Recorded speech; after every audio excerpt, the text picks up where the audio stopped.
Евангелие според Марко, 13 глава.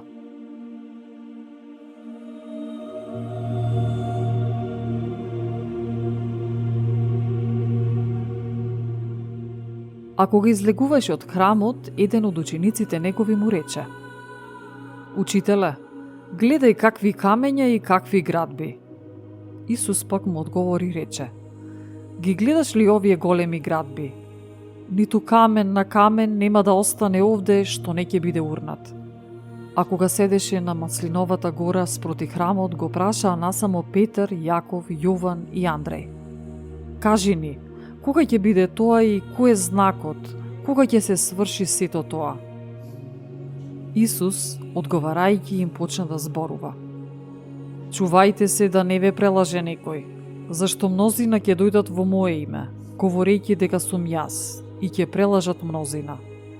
А кога ќе чуете за војни и гласови за војни, не плашете се, зашто сето тоа треба да се случи, но тоа се уште не е крајот. Бидејќи ќе се дигне народ против народ и царство против царство. А на некои места ќе има и земјотреси, и глад, и метежи, тоа е почетокот на страдањата. Но вие, чувајте се, зашто ќе ве предаваат на судови и по синагогите ќе ве бијат и пред управници и пред цареви ќе бидете изведувани заради мене, за сведоштво пред нив. И кај сите народи најнапред треба да се проповеда Евангелието.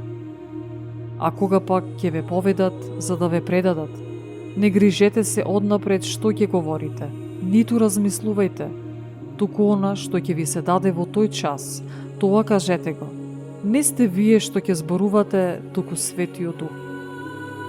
И брат брата ќе предаде на смрт, и татко чедо, и ќе се дигнат децата против родителите и ќе ги предадат на смрт. Ќе бидете намразени од сите заради моето име. Кој ќе претрпи до крај, тој ќе биде спасен.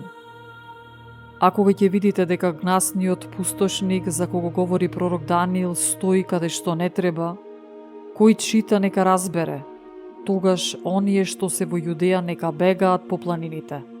И кој е на покривот да не слегува во куќата, ниту да влегува да земе нешто од куќата своја. И кој на нива да не се враќа за да ја земе облеката своја. Но тешко на бремените и на оние што дојат во тие дни.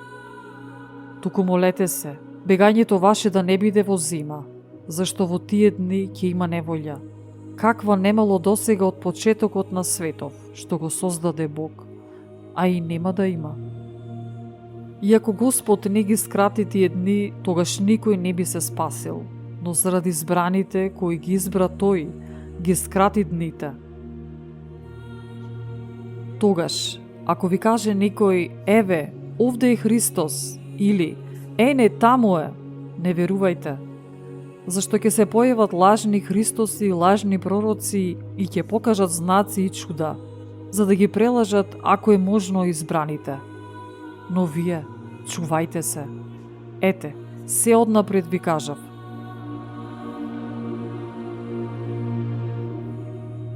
Во тие дни, по неволите, сонцето ќе се помрачи и месечината нема да ја дава својата светлина. И звездите ќе паѓаат од небото и силите што се на небото ќе се разнишаат. И тогаш ќе го видат Синот човечки како иде на облаци со голема сила и слава. Тогаш тој ќе ги испрати ангелите своји и ќе ги собере своите избрани од 4 ветра, од крајот на земјата до крајот на небото. Научете ја параболата од смоквата. Кога незините гранки се подмладуваат и пуштаат лисја, знаете дека е близу летото. Па така и вие, кога ќе видите дека сето тоа се случува, знаете дека е близу пред вратата. Вистина ви велам, нема да помине овој род додека сето тоа не се случи. Небото и земјата ќе минат, но зборовите мои нема да минат.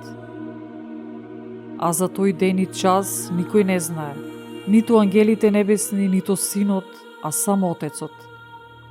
Внимавајте, бидете будни и молете се, зашто не знаете кога ќе биде часот.